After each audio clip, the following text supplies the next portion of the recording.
Welcome to Viewscapes, stories from Washington State Magazine, connecting you to Washington State University, the state, and the world.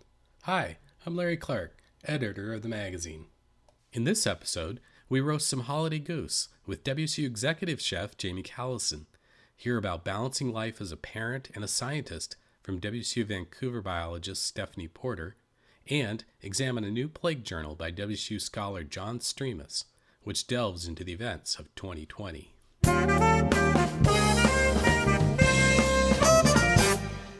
I'm Adriana Janovich, Associate Editor at Washington State Magazine, and I'm here with Jamie Callison, Executive Chef at the Washington State University School of Hospitality Business Management. Jamie and his team created a recipe for roast goose for the in-season feature for the November issue. The recipe is geared for the home cook. The idea was to make it approachable for people who might never have cooked a goose before, and most people haven't. The holiday goose has become a rare bird, at least in America. These days, it's more common to find roast turkey, prime rib, a spiral ham, even a crown roast of pork at the center of a holiday dinner than an elegant and inherently festive roast goose. Roast goose is more widely consumed in Northern Europe and parts of Asia. It was a staple at the Victorian table, and of course celebrated in the classic 1843 novella, A Christmas Carol by Charles Dickens. One of the reasons it might not be as popular today is the price. Goose isn't cheap. A 6-pound pasture-raised goose can cost around $80, or around $13 and even up to $15 per pound. That compares to a whole frozen turkey, which is averaging less than $1.50 per pound these days. And that's not all. Goose is a fatty bird, and that can be intimidating. But that fat also can aid in the roasting process. What challenges did you face coming up with a roast goose recipe for home cooks for the November issue? Well, with goose, the breast meat is actually better if it's medium rare, and the leg meat's better if it's cooked all the way through. And so our first original recipe that we came up with, we actually had removed the breast meat ahead of time, cooked the dark meat separate. By the time we got done with the recipe, it was 3 pages long. It turned out absolutely amazing. The meat was really tender, and we just realized for a home cook that was not going to fly. And the displaying of the goose, if you're going to cook a goose, you should cook a goose and actually use it as a display too. So we battled with that too. So we decided at the end to roast it whole. Goose is really fatty, so we wanted to add acid to it. And so we based it with orange juice and a little lemon juice mixed, and I believe that's what we did with the recipe, but we definitely did some acid in there. And then at the end with some salt too, because salt, fat, acid really is a great combination, and you need to balance out that. But we wanted to use something that we weren't covering up the flavor of the goose. I hadn't cooked a goose in 25 years, and I was surprised that none of the students actually knew what your goose is cooked meant, and that really aged me. So, what pairs well with roast goose, from sides to dessert and wine? I think with the goose, you definitely want something acidic. We did roasted Brussels sprouts with lemon, and you want something that has that kind of can balance out that acid. If you do everything that's really fatty, the dish is going to become very heavy. And so same with potatoes. We used actually some of the goose fat in cooking the potatoes to add the flavor to kind of pull everything together. And so when you're picking sides, I always believe in balance, and so again, balancing out the sides in terms of the fatness, the richness, and really trying to pick, sauteed kale would go really good with it. The roasted fingerling potatoes were amazing with it. Actually, like a warm barley salad or something with a lot of grain would be good. Apples, some sauteed apples, lentil ragu with apples would be also amazing with the dish. So there's a lot of different avenues you can take. I would suggest, thinking about the time of year that most time goose is only available during the holidays. So root vegetables, roasted root vegetables, not even potatoes, so parsnips and celery root and all those kind of things would be, I think, amazing with that fatty dish. So what wines would pair well?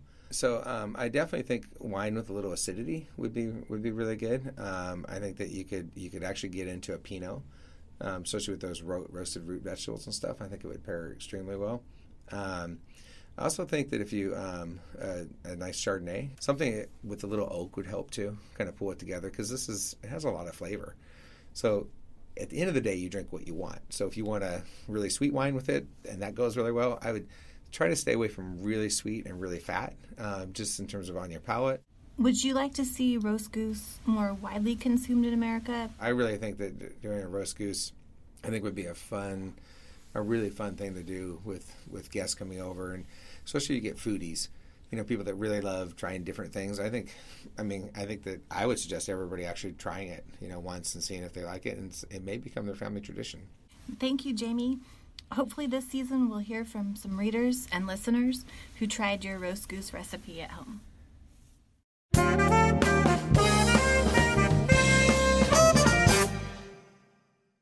As any working parent will tell you, it ain't easy. Wanting both career and kids is a balancing act that, without the right support, often drives women out of the academic workforce. Stephanie Porter is a microbiologist at Washington State University, Vancouver. She wants people to know that it is possible to have both a family and a career in science.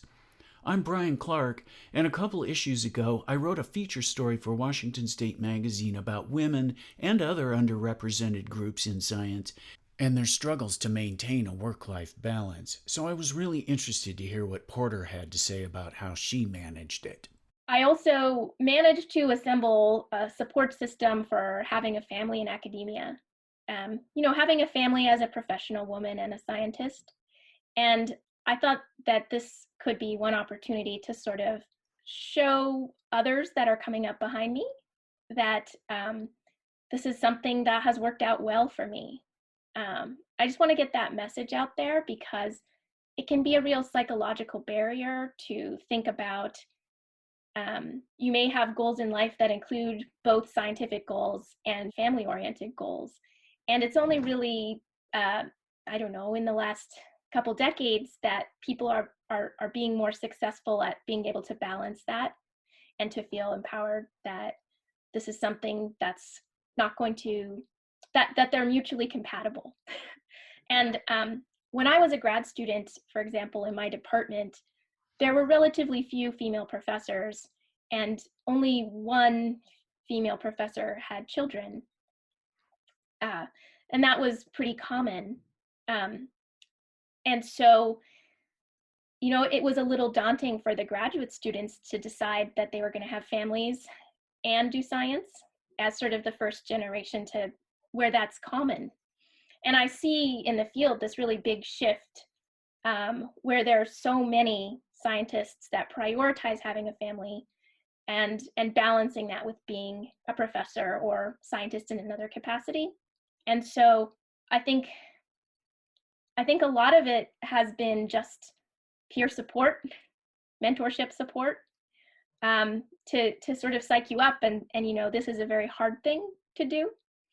But it's totally possible. And I have seen a lot of people dissuaded from pursuing both because it's daunting.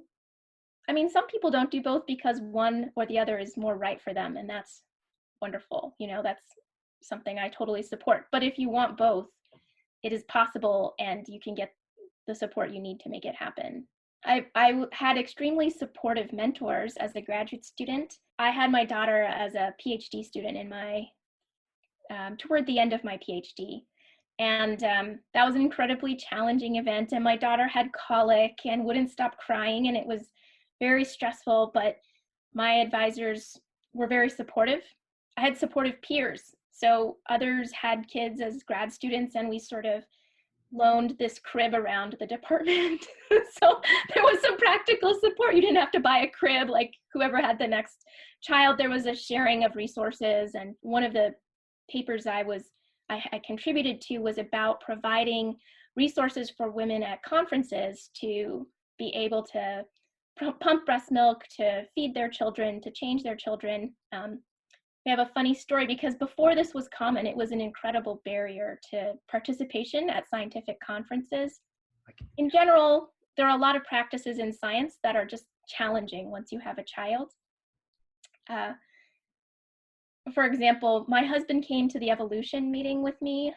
It was in Oklahoma, And they had a room that you could change the baby in, but no men were allowed in it because it was also the room that women were pumping milk in. So there was literally no room at the whole venue that he could change a diaper in. And so in protest, he started changing it in the conference foyer of the Hilton. And like within 10 minutes, there was a room available for men to change diapers. So all it took was some actual men changing diapers in the foyer. I see a lot of improvement there. There's more that can happen, but I think getting the message out there to the next cohort of young people, like, things are changing. You can have a family and be a scientist, and there's a lot of ways to make that happen.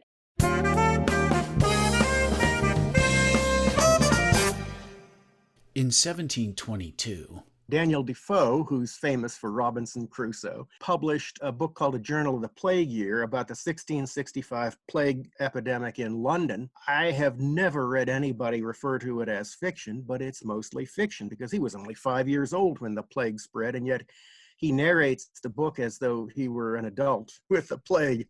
That's John Streamas, a Washington University Associate Professor of Comparative Ethnic and American Studies. I'm Brian Clark, and I caught up with John during the pandemic to see what he'd been working on during the coronavirus lockdown. He told me he'd been reading and been inspired by Daniel Defoe's book, which may have been based on the journals of his uncle, Henry Foe, who did live through the bubonic plague that ravaged the city. In any case, John says Defoe's book is very cleverly put together, and, writing 55 years after it happened, I think he felt at liberty to pass judgment on the way people handled the plague, and it's so relevant to what's going on now. I mean, he sort of made fun of the people who didn't pay attention to the restrictions, and some who took it too seriously and almost went the other direction. Anyway, reading that, I thought of taking some notes, observations, and writing a scholarly paper that would be sort of in the form of a plague journal. I thought I would just make it a snapshot of what happened between mid-March and early May. a snapshot of current events, yes, but one that dives into deep time to find parallels with other plague years. There was an outbreak of bubonic plague in San Francisco. Right around the turn of the 20th century, and one of the stereotypes about Asians has always been this notion that they, well, it's a stereotype against immigrants in general, but it particularly targeted Asians in the late 19th century and early 20th, is that they brought disease. So in San Francisco, there was a quarantine of Chinatown. Stigmatizing Asians in San Francisco gave white people a lot of excuses for burning down buildings in Chinatowns, well, all over the western half of the country, was the, fear of disease. But that fear of disease was really tied to what was considered the source of that disease, which was Chinese people, or Asian people more generally, but particularly Chinese.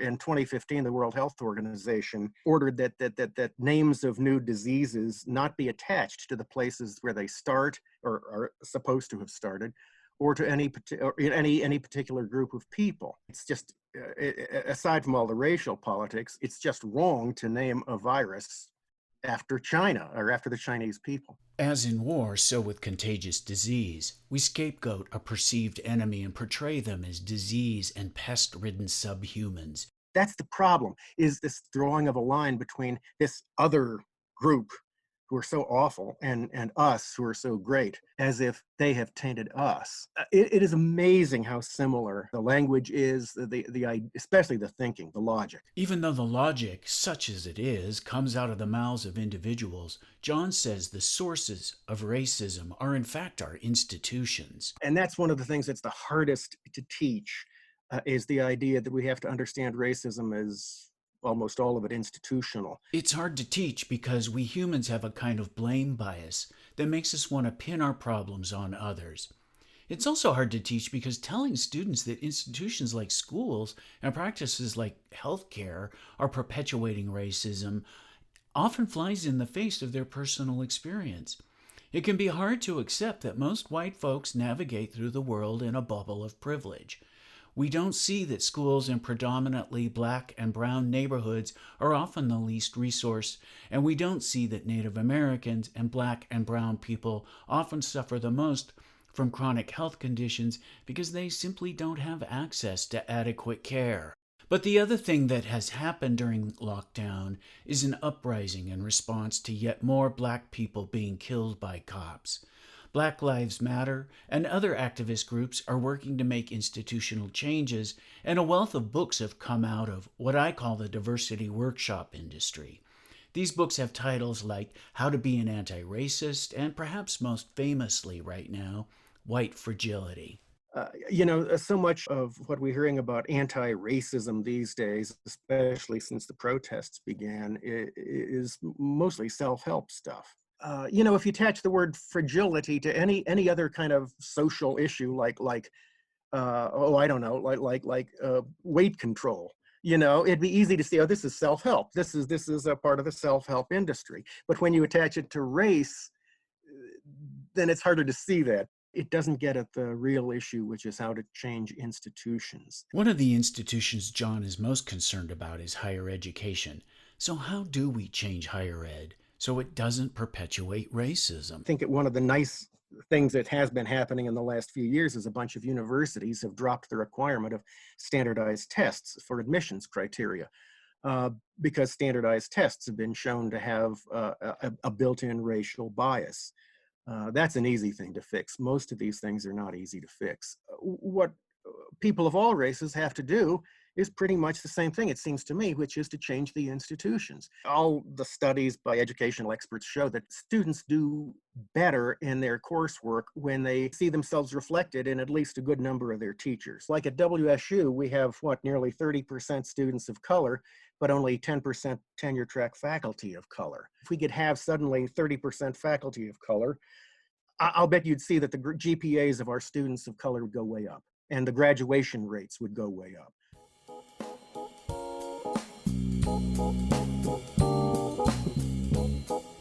Thanks for listening to Viewscapes, a monthly podcast from Washington State Magazine. Our theme music was written by Greg Yazanitsky. For more WSU stories, videos, and photos, visit magazine.wsu.edu.